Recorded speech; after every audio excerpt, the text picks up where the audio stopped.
What is up, everybody? You're watching Straight Facts with Ritchie and Ciro. I'm Ciro, my boy. Richie. Now let's get straight into the facts. Today is the trade deadline, Richie. Yes, this is obviously a big topic for the NBA. A couple pretty big trades. A couple, just roster fillers. Yeah. And like overall, decent trades compared to last year. Yeah, Definitely more intensity. And obviously, there's one guy that we expect to be traded. Wasn't traded, that's AD. Yeah, unfortunately. Which was really surprising, but let's talk about who was traded. Start it off for us, Richie. Alright, so starting off, the Lakers have traded Svatoslav Mikoluk. I got that right. Yeah, and a Richie. second-round draft pick to the Pistons for Reggie Bullock. Well, okay, so Reggie Bullock was shipped instantly after pretty much the trade, but I think that obviously That's a good trade for the Lakers, I think. He's a very good shooter. He's had a or really good my bad, that season. was Stanley Johnson. No, Reggie Bullock, he's a pretty solid player. He's having his best season. The Lakers need three-point shooting. LeBron Yes, has always yeah, had for three-point sure. shooting around him, whether that be in Cleveland or Miami, and now with Yes. LA, he needs three-point shooters, of course. Of course, the picks, I don't really like seeing picks go by just like that easy when it comes to those trades, just because they're so valuable. Right. And, of course, Mikoluk, big guy. I don't think that was a big trade. I do think that it's kind of an even trade a little, but Bullock is definitely... Yeah, Bullock's had a solid season. He's a good player, and he's got a lot of potential. Well, not a lot, but he's got potential. Well, certainly with the three-point shot, and the Lakers definitely need that. I mean, yeah, his hair doesn't have potential, but... The hair looks crazy. But overall, I mean, the Pistons, they're not a great team. No. And obviously, they don't have a lot of, other than their front court, their team isn't strong. No. So I think that they should right now just focus on getting young talent and bench players, really, just to, to build up that team. Because I'm not a big Reggie Jackson guy. No, ever since those OKC... left the Thunder, he has not been the same. He has not been even, close. No. Because he had a breakout season, and he's everyone fallen was way off, wow. and then when he filled in for Russell Westbrook, he was doing a good job. Yeah, he kind of reminds me of Darren Collison. Mm-hmm. Really Darren big. Collison actually when he was has in played Dallas, well with, when he was in Dallas, just Indiana. Yeah, of course. When he was in Dallas, that game winner everyone talks about, the inbound catch and shoot three. That was crazy. Against the Thunder, I remember that game. It was long ago. But just, these two teams, I think, a little bit beneficial for both. So what's the next trade? This was a pretty big one. The Clippers trading Tobias Harris to the 76ers.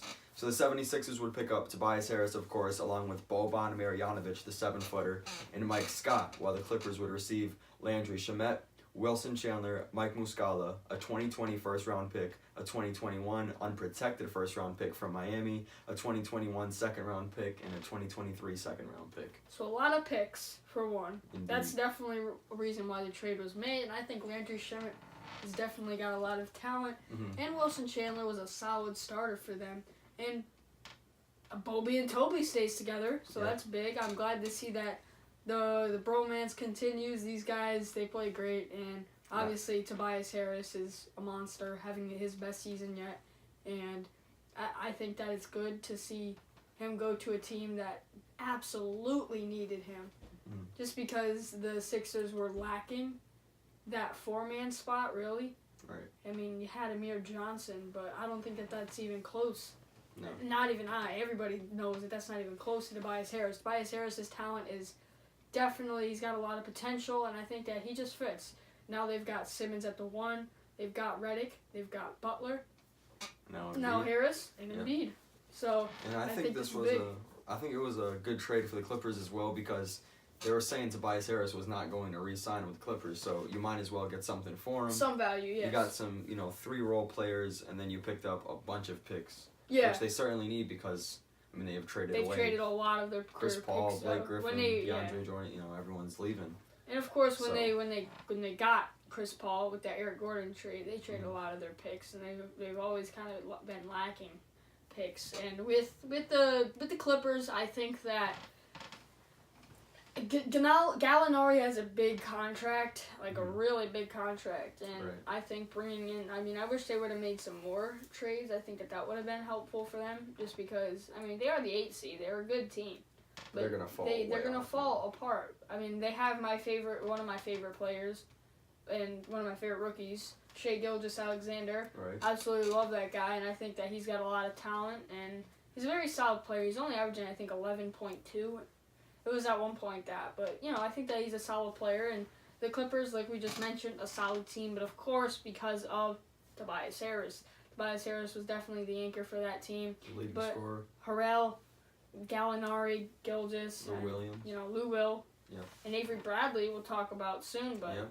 He's not on that team no more. So what's next? What's the next trade? We got the Pistons trading Stanley Johnson to the Bucks for Thon Maker.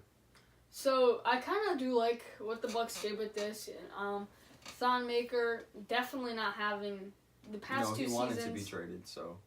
Maker really just hasn't been the potential that we expected him to be. Because coming in, he was a great dunker, good jam. Yeah, and he could hit the three-pointer, but he's kind of fallen way out of that starting rotation. And there's just no need to keep him on the roster. Obviously, he had a lot of hype around him, but they signed Brook Lopez, and it kind of changed for him. And I think that overall, the Bucks, this was a good move because Stanley Johnson's a young, talented player, has a developing shot, but overall is a good scorer and great defender. Mm-hmm. What's the next trade? We got the Heat trading Tyler Johnson and Wayne Ellington to the Suns for Ryan Anderson. Now, Wayne Ellington is expected to be waived by the Suns, and some possible destinations for him include the Pistons and the Celtics. Well, I think that getting rid of Tyler Johnson was tough. Mm-hmm. He has taken a while he hasn't even developed yet into the player that we want him to, because in high school, great handler, even his brother's still young, incredible ball handling skills and a great shot. He's got that good drive, the good, jelly layup, whatever they call it. Mm-hmm. But Tyler Johnson, he had a lot of offers going into college, too. He had a lot of potential. And right now, I think that he should go to the G League. I think that he's a player that should be in the G League. Yeah, for sure, because they're making the G League. He plays. They're making the G League a thing. Be in the G League. I'm telling you, they're making the G League a thing. They're trying to make it where it's not bad. It's but he's a lot better than the G League. He should be in the NBA, especially now that he's on the Suns. Right now, his rookie season was exceptionally better than to what it is now. And but he's still a good role player. He is a good role player, but I think that if he plays a season, a half a season, he's going to play on the Suns, but DeAnthony Melton's their starting point guard. There's not much to say about that. That might change, though. Yeah, no, I understand, but I think that Tyler Johnson should definitely develop into, playing against younger guys, getting the feel of it, and come back to the NBA. I just think that that's something for him, because I don't think that he's 100% developed for the NBA. Went in, definitely shouldn't have, just because you could tell when players, kind of like Grayson Allen, when they're ready or not. He barely plays now. Yeah. Whether you're ready or not for the NBA, and you can just tell. I definitely didn't think that Tyler Johnson was 100% ready. And with this trade, sending Ryan Anderson, a player who was very valuable to the Rockets at one point. Right. Kind of having a quiet season, but we talked about it. He hasn't been playing a lot. Nope, not a lot of time. Out of the rotation. And I think that if Ellington was to stay, this would be a good trade. But I think that you look at, like I think that Ryan Anderson can definitely benefit the Heat. I think that he's a good addition. For defense, the Heat has a lot of guards. Yeah, he could be helpful for a number of reasons. Absolutely. The Heat's team, their bench is off of guards pretty much. Mm-hmm. And I think that overall, Anderson is going to be a big addition to them. So what's the next trade? This was a pretty big one. The Wizards trading Otto Porter Jr. to the Bulls for Bobby Portis and Jabari Parker. So we were just talking about Jabari Parker, and I said I think that if you trade him now, eventually you're going to regret it. But he's on a big contract. Yeah, and I said that he was going to go somewhere, obviously, and I think that Jabari Parker leaving, big contract, torn ACL. He tore his ACL twice. Yes, so a torn ACL injury, but you never know. Maybe he has a baller season when he comes back and the Wizards win this, but I doubt it. I think at this point the Wizards are just accepting it that they're not a good team, and they're just tanking it. Because, Bradley Beal's not going to carry them. And honestly, I thought he was going to be traded. Unfortunately, he wasn't, but... I kind of had a little mock trade.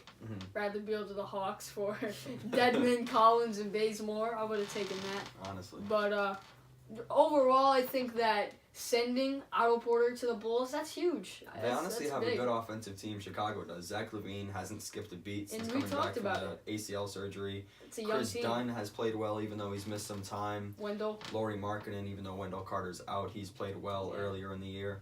So. Carter's been out for a couple weeks, and I think that, I love Lauri. I think that he's very talented, and just for young players like him, I don't want to critique them that much just because you don't know what they can be. And I think that he has a lot of potential as well. Definitely. So with the Bulls, though, I think that they can really just go all out and attempt. I mean, they're not doing good. No. They've got 12 wins. And no, they're definitely not good enough. I mean, Otto Porter's not going to make them amazing. But I think that maybe improve them a little give bit. them a year. They're not going to go very far. Give them a year. I think that they could be at a 9 seed, 8 seed spot. I can see that. Seeing how weak the Eastern Conference is too. Yeah, for sure. And I mean, of course, you look at it, teams have to take advantage of teams like the Pacers, who next year are going to be a mess the first half of the season because they're going to be getting Oladipo back, and he's going to be on the court for the first time in half a year. Right. And obviously the chemistry is not going to be there. And you could say that with a lot of teams that are just going to be a mess the first half of the season, especially during the free agents. And I think that a young team like the Bulls has definitely got a lot of potential. I don't know how to say his name, but Archidoncho, is that how you say it? Their backup point guard. I don't know how to say it. Ryan Archidoncho. Archidoncho. Yeah, I think that he's got a lot of potential too. Don't know how to say your name, buddy, well. but I think that he's definitely a big player for the Bulls, and they just have a lot of potential. Young team, like I said, don't know how many times I'm gonna say it, but I think that it was a good trade in getting Otto Porter there. He's definitely going to be one of the older guys. I mean, it's crazy to say. He's like a veteran on that team. Yeah, which is crazy. He's like Vince Carter on that team. That's insane. And I've always liked Otto Porter out of Georgetown. You know, great seasons and a good player overall. So what's the next trade? We have a 3-team deal here. Iman Shumpert traded to the Rockets along with Nick Stauskas and Wade Baldwin IV. The Kings received Alec Burks in a second-round pick, and the Cavaliers received Brandon Knight, Marquise Chris, and a protected first-round pick in 2019. And I think the Cavs win that. I understand Shumpert is a good player, and I think he will fit on the Rockets very good. Don't get me wrong. And also the Rockets traded Nick Stauskas and Wade Baldwin IV to the Pacers, and they're going to waive them. So I mean, that's 2 players out right there. So those guys have been on the move for 3 days now. They've been traded 3 times. From Trailblazers to the Cavs. From Cavs to the Rockets. The Rockets. They suck. Yeah, they're. No, I'm kidding. Stauskas at one point. Stauskas has a nice 3-point shot. Was he on Philly? He was I haven't seen much from Wade Baldwin IV. No, me neither. With the Grizzlies maybe, but yeah, I guess the Rockets, they don't really need them right now. Yeah. I think. No, I don't think either. Keeping Shumpert's definitely big for them. And what I was saying is, I think that the Cavs win that simply because they get a great role player in Brandon Knight. Brandon Knight might be one of the tragic Bronsons of the league who just... Yeah, they hate on him because, he got dunked on by DeAndre Jordan, dropped by Kyrie in the Rising Stars Challenge game. Misses a game-winning layup in OT. Winner, but he's really a good player. He absolutely is. They only look at the flaws by him. And I would just hate to be him because he puts up some great highlights and nobody cares. No, you never see anybody tag him. Yeah, they just bring back that DeAndre Jordan dunk on him. It's stupid because I think he's a good player. He really is. I mean, he's a guy that's averaging over 10 and you're putting up good numbers, but... And also Marquise Chris. He was playing well with the Suns last season. And he's a great dunker, too. And they just haven't, really found a role for him on the Rockets. And that's always the thing with most players that get shipped, haven't found the role. And we've seen that with plenty of players that have been shipped. They find the role, and it really fits with them, and that's definitely big.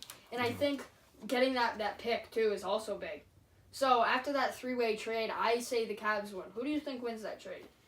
I could see the Rockets because, I mean, they got Iman Shumpert, who was a very underrated defender. And he takes a lot of 3-pointers, and the Rockets, them and their 3-point shots. Last year, was it last year that they took more 3-point percentage? I think they took the most 3-point shots in a game earlier this season against the Nets. Well, they took more in a game they ended up losing to Brooklyn. It's crazy. And they took more 3-point shots last year than they did regular, which is ridiculous. Yeah. It's stupid. That's an awful way to play the game, in my opinion. And I just sound like Bill Simmons. I want to go back to the 90s. But I do. I just think everyone takes too many 3-point shots. Like I said, I don't like being that guy, but at this point, watching the Rockets, I don't like that. I don't like seeing people take the 3 and rely on it that much. Because these people, the Rockets take it and make it a religion. They make it a religion. It's like, Peace Psalms 3-point in their bio or something. Like, relax, I know it's not Peace Psalms, relax. All right. Okay, relax. But I'm trying to be funny. So, what was the next trade? We got the Kings trading Justin Jackson and Zach Randolph to the Mavericks for Harrison Barnes. Harrison Barnes finding out in the middle of the game that he was traded didn't even get to play the fourth quarter. Ridiculous. And I think that is awful. And also, LeBron spoke on it, and he said, he understands what business is, but it's ridiculous. And I agree with him for once, his stance. I think that it's true. It is kind of ridiculous that not only does he not get any warning, hey, you're on the trade block. Oh, you might get traded. Mm-hmm. Nah. The only time he finds out is while sitting on the bench. Hey, buddy, traded. That's awful. I think it's good for the Kings. I mean, Barnes, who averages, 15, 18 points a game. They needed a 3 spot, and now they got that. Just look at what they gave up. That's a solid team for the Kings, and they gave up next to nothing. They gave up Randolph, who doesn't play. Yeah, he's 37. He doesn't play. And who knows if another team will sign him. Yeah, and Justin Jackson, who was great in North Carolina. He has improved, though. He's kind of Yes. progressed in his game because in his rookie season, all he could do was shoot the 3. Now he's improved a little bit. He can put the ball on the floor once in a while, but still, I mean, I'd rather have Harrison Barnes than those 2 guys. Yeah, for sure. I mean, he was great in North Carolina. He had a good season, but I think that he was just another one of those guys who was just underdrafted. He shouldn't be in the league. He's nothing too special for me, and I did like him a lot last year, but I don't know. Just not a big fan of Justin Jackson. So, what's the next trade? Got the Wizards trading Markieff Morris and a 2023 second-round pick to the Pelicans for Wesley morning. Johnson.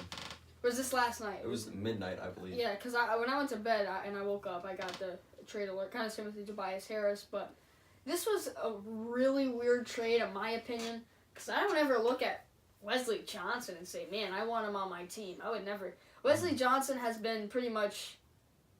No one talks about him since he's been on the Clippers. Like, when he was on the Clippers, he was actually a decent player. I think that he was a good player, great shot, kind of slow, though.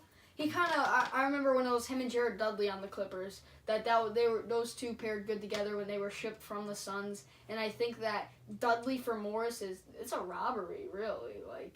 Or Johnson for Morris. Huh? Johnson for Morris. Yeah, Wesley Johnson. Sorry. And but Morris, I think the Wizards were trying to just get rid of him. He wasn't in the the rotation at all. Usually he was a starter, but now he's barely plays. So. Mm-hmm. I mean, he definitely has died down, too. Both of those players have definitely not been the same. Of course, that's the league. Right.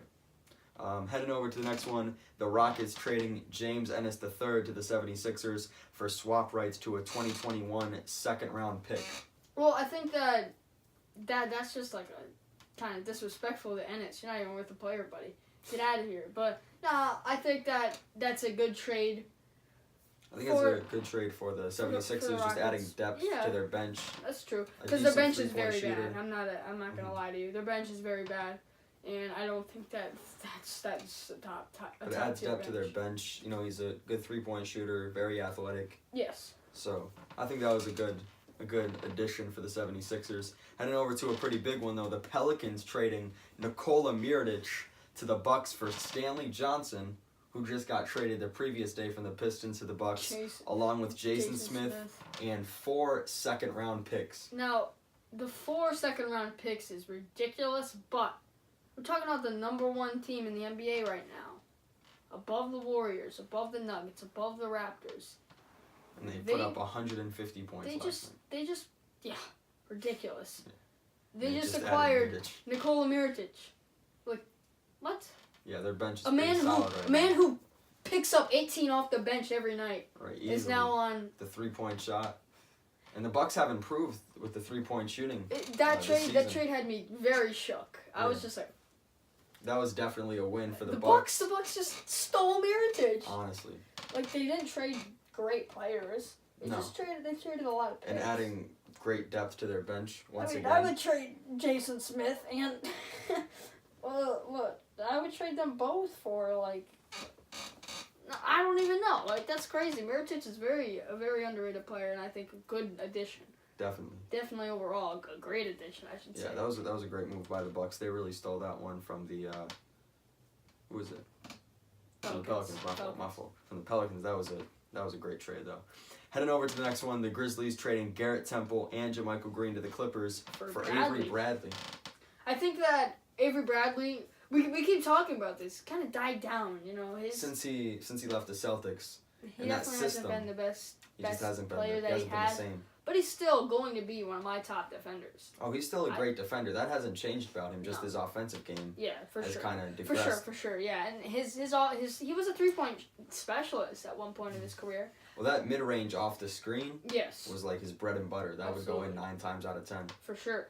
And Jermichael Green last year, very young player who showed a lot of, even, like, just overall in his career, he showed a lot of defensive rebounding abilities. Like, he can grab boards. Yeah, he can get a double-double. He's good for a double-double. He's easy for that.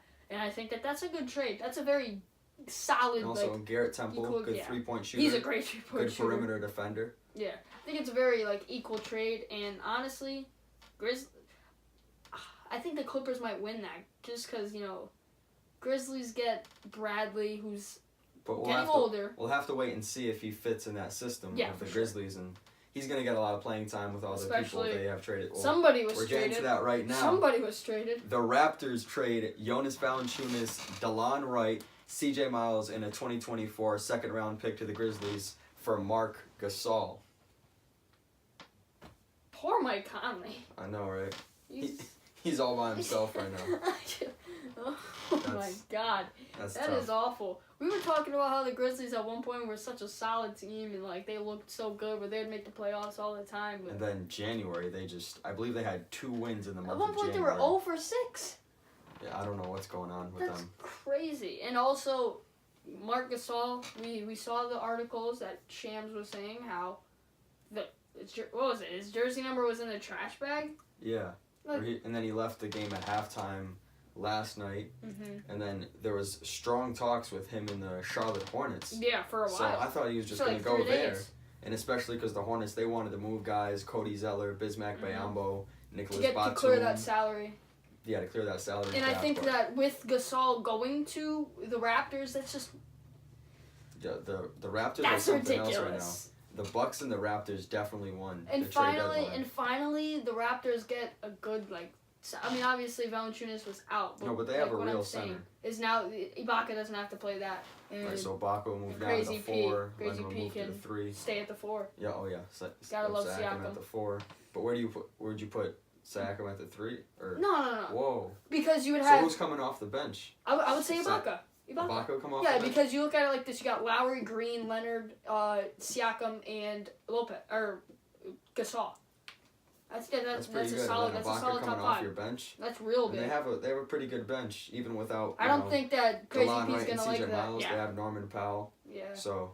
Getting rid of Wright and C.J. Miles was big, but I still think the Bucks have that beautiful bench. Just George Hill, That's one of the strongest benches. They brought back Ersan and. Honestly, just a good team. DJ Wilson he's has balling. Really come alive this season. Young player, for sure. So... heading over to the next one here. A couple Clippers news. The Clippers, first off, waive Marcin Gortat and also trade Mike Muscala to the Lakers for Michael Beasley and Ivica Zubac. They traded our boy Zubac. Can't believe it. Wow. Well, they had to get rid of Michael Beasley. He wasn't helping anybody on the Lakers. He was just... He was doing a little something. He was just another player on the roster. Yeah, And this also frees up a roster spot for the Lakers. Exactly, to sign whoever they want. And there's been talks that maybe it could be Carmelo Anthony going with his friend LeBron. We'll see. It could happen. We Greatest player of all time. I can't say that with a straight face. Right. We got the next one. The Grizzlies trading Shelvin Mack to the Hawks. How do you feel about Shelvin Mack? You like him? Who'd they trade? Yeah, I'm not sure. It wouldn't say. Can I get before I find out, if I open tomorrow and they finally say Trae Young for Shelvin Mack. That's crazy. Okay. Shelvin Mack, a veteran. Definitely somebody who can shoot the 3 ball very good. He's a good backup point guard, I think, for Trae Young. Yeah, definitely. I think that what we should have done was if we were going to get Shelvin Mack, trade Jeremy Lin. He's very valuable. Well, not very, but he's valuable. Yeah. I think that's something. Whether it's a backup small forward or shooting guard or power forward, whatever. Mm-hmm. We don't need another backup center because of Len, but we would definitely... I would take a backup for Collins. Oh, you got enough big men, definitely. We definitely do, yeah, for sure. Collins, Deadman, and Len itself is enough. Then we got Plumlee, so we definitely got a lot of big men on the bench. The famous body slam on Enes Kanter. Speaking of Enes Kanter. Right. Speaking of Enes Kanter, he is going to be waived by the New York Knicks and the Celtics could be a possible team he could sign to. Boston does need another big man coming off the bench to put some. That's crazy. Put some Like, points that'd on the be board. awesome. You know, Cantor. I don't think Cantor would go to the Celtics because he doesn't want to go off. I don't think he wants to go off the bench. I don't know. No, he's coming off the bench. He was coming off the bench in New York, and he was doing a good job. Yeah, but we're looking at somebody who's come off the bench his whole career. I'm not starting him Came over off the Horford. bench. Yeah, I know, but I'm just saying. Came Or off the Morris. bench in Utah. Came off the bench in OKC. Came off the bench in New York. I mean, But that's just the role some guys play. Like Lou Williams, look at him. but if you put him on a team like I don't know. Obviously, he's not going to go to the Hawks. But you put him on a team like the Hawks, he's starting. Oh, Damn sure. definitely. For sure, he started. And I think No doubt. that's probably what he would want to do at this point. So, Next one we got here, the 76ers trading Markelle Fultz to the Magic for Jonathan Simmons, a first-round pick, and a second-round pick. yeah, the Sixers win that. Hands down. Big time. Jonathan Simmons a great... Well, Unless I think Markelle that he's Fultz good. is able to fix that jump shot of his. Yeah, for sure. It's really tough to see that because he's, such a good talent. We've seen, got great handles, can take it to the hoop strong. And Sixers can getting dunk. a first-round pick is big from the Magic because the Magic aren't too good. No, not at all. They're at the bottom of the Eastern Conference. Yes, think. they're right ahead of the Hawks. So Right at the Hawks. that's a lot to boast about, huh? Right. We're better than the Hawks. They suck. So that was pretty much it. So that caps off our trade deadline review. Richie, what's your trade of the season? I guess you could say. Trade of the season for me was I think it's pretty big for the Bucks to get Nikola Mirotic. Yeah. Add depth to their bench. I mean, this guy was averaging some great points before he got sick. Yeah. He started to deal with the knee injuries with the Pelicans. So I think that could be really big for Milwaukee now. I definitely think that's a And, big trade. I agree with I mean, they're already at the top of the Eastern Conference. They have a 2-game lead. Yeah. And they're the best team in the league. I think they could just add on to it now. And with the Bucks, obviously that's huge. But I'm gonna go with their rivals. The Raptors? Right now, I'm going to go with the Raptors. I think that getting Gasol is huge for them. Didn't like the trade. I told you I didn't like the trade that much. Yeah, you thought they gave up too much. I thought they gave up a little too much, but then I realized, wait a minute. This is Marc Gasol. This is a 2-time Defensive Player of the Year. This is somebody who's definitely a big man who All-star. knows what he's doing. All-star. He's got his experience in the playoffs. He can be the veteran, but also a key player. Right. And I think that this kind of just reminds me of the whole Pau Gasol and Kobe trade. Because now Kawhi finally has the big man who knows how to play the game. Because Gasol was 8 years in Memphis before going to them? Mm-hmm. And Gasol had the experience that he needed. And now the Raptors get a big man who has experience. They have a young big man, Crazy P, Pascal Siakam. And they have Kyle Lowry, who I'm not a big fan of. I've already told you this. Mm-hmm. But of course, I just think it's very bad that he has the Kawhi Raptors have a Leonard, great Danny starting Green, five now. and Pascal Siakam, and now Marc Gasol, and he's averaging less than 7 assists. That's awful in my opinion. But I think that Danny Green, he's been big in the playoffs. We know about this. Yeah, The he can hit the big 2014 three-point shot, of playoff course. series against the Heat. Him and Kawhi He's Leonard, unstoppable. who He's were on on the fire. team together, those guys shot lights out, mainly Danny Green. So I think that acquiring Marc Gasol is huge for them. And I think that was definitely the steal. But Mirotic was also a big huge pickup. trade. Also, the Kings, to point out. I mean, Yeah, they to robbed. get Harrison Barnes they robbed for the pretty much Mavericks, I nothing. think. For sure. So that caps off our NBA 2018-19 season trade deadline review. Some big trades were made, some little ones, and of course the ones that we didn't even really need to talk about, but we did. You're watching Straight Facts. This is episode 7. I'm Ciro, my boy. Richie? Tune in next time.